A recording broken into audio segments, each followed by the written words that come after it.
Bismillahirrahmanirrahim. Assalamualaikum warahmatullahi wabarakatuh. Pada pertemuan ini dan pertemuan-pertemuan selanjutnya, insya Allah sesuai dengan arahan dan SK dari rektor kita bahwa perkuliahan akan dilakukan secara online, secara daring. Karena itu saya mengharap kepada semua mahasiswa yang sudah ditentukan tugasnya masing-masing untuk melaksanakan tugas itu dengan sebaik-baiknya. Tidak perlu datang ke kampus, cukup melaksanakan perkuliahan di rumah masing-masing ya. Ketika satu materi, satu tema dilakukan oleh 2 orang atau lebih, maka 2 orang atau lebih itu saling berbagi tugas, cukup mengerjakan di rumahnya sendiri-sendiri, menyusun makalah sendiri-sendiri, membuat presentasi sendiri-sendiri. Silahkan dibagi poin-poinnya ya kepada teman-temannya, kemudian membuat makalah Word sendiri di rumah, kemudian membuat file presentasi sendiri juga di rumah, kemudian merekam sendiri di rumah. Usahakan rekamannya tidak perlu dengan resolusi yang tinggi karena nanti filenya akan menjadi besar dan susah akan dikirim ya. Usahakan dengan resolusi kecil.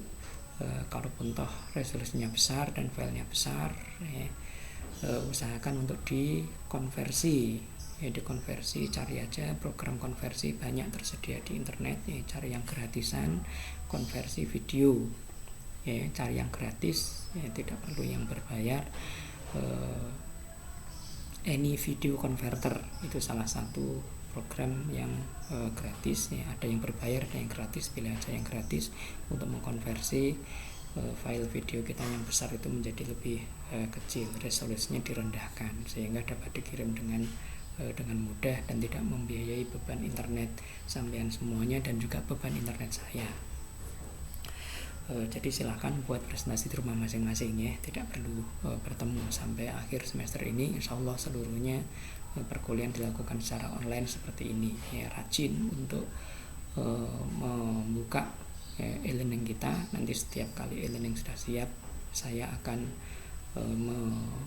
memberikan kabar ya kepada kalian. Kemudian di situ ada presentasi yang saya sampaikan ya, kemudian ada sekedar review dari materi yang disampaikan untuk menulis beberapa kata ya, beberapa kalimat ke e-learning ini. Pada materi kali ini kita akan membahas tentang hijrah ke Madinah, sirah nabawiyah atau sejarah Islam pada masa Rasulullah. Itu sangat panjang.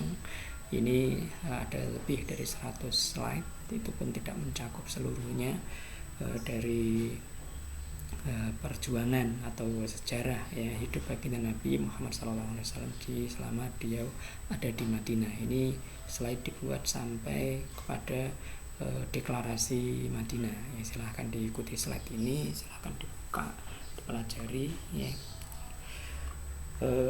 Hijrah ke Madinah, hijrah para nabi ya, dan Rasul alaihi wassalam ya. Ini kita akan membahas tentang bahwa hijrah itu adalah merupakan sunnatullah ya. Para nabi sebelum Rasulullah itu sudah melaksanakan hijrah. Misalnya Nabi Idris, Nabi Ibrahim, Nabi Lut, Nabi Yakub alaihissalam ya, Nabi Musa, Nabi Isa alaihissalam, semuanya mereka itu melaksanakan hijrah. Ini hijrah sekedar ilustrasi ya. Ini Nabi Idris, beliau berasal dari Babylon, yaitu asalnya Nabi Idris ya. Kemudian beliau mengalami penolakan yang luar biasa di Babylon, di Irak sana. Kemudian beliau berhijrah ke Mesir. Nah ini penjelasan ya. Ketika Nabi Idris beranjak dewasa, Allah mengangkatnya menjadi nabi. Beliau pun melarang orang-orang berbuat kerusakan yang menentang ajaran Nabi Adam dan Sis, tetapi hanya sebagian kecil yang taat. Mayoritas mereka ingkar terhadap ajakan beliau. Nabi Idris mengikutnya lalu meninggalkan Babylon di Irak menuju Mesir. Ketika sampai di Mesir, beliau melihat sungai Nil. Di sana beliau bertasbih dan memuji Allah, Rabb yang memang layak untuk dipuji. Nabi Idris bersama dengan para pengikutnya menetap di Mesir dan menyeru umat manusia untuk beribadah kepada Allah. Ini diambil dari Atlas ya, Atlas para Nabi, Atlasul Anbiya karya Dr. Al-Makhlus. Ini Jazirah Arab, ilustrasinya seperti ini. Ini Nabi Idris lahir di Babylon, kemudian beliau pindah ke Mesir. Kemudian Nabi berikutnya, nah ini adalah perjalanan hijrah Nabi Ibrahim alaihissalam. Nabi Ibrahim lahir di Babylon, kemudian hijrah menuju ke Haran di daerah Syam, kemudian menuju ke Kanaan, ini tanah leluhur para nabi Kanaan.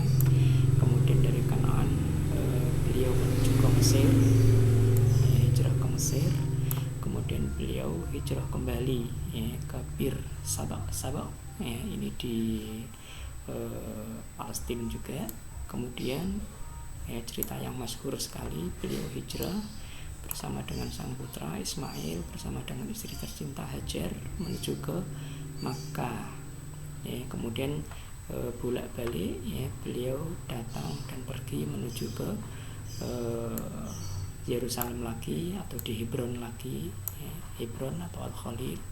Itu meninggalnya Nabi Ibrahim, beliau dikuburkan di sana, di Palestina atau di Hebron itu. Ini Nabi hijrahnya Nabi Ibrahim. Ini sekedar ilustrasi bahwa kota Ur itu adalah tempat kelahiran Nabi Ibrahim, tempat dakwahnya, letaknya di sebelah selatan Irak sekarang. Ditemukan juga beberapa penemuan. Ini penemuannya, penemuan purbakala. Ini kota Ur, penjelasannya seperti ini. Mereka memiliki ini bangunan yang bernama Zigurat Ur. Bangunan mereka seperti ini, bangunan tinggi kokoh berbentuk segi empat. Ini gambaran dari sisa-sisa bangsa Babilonia pada masa Nabi Ibrahim.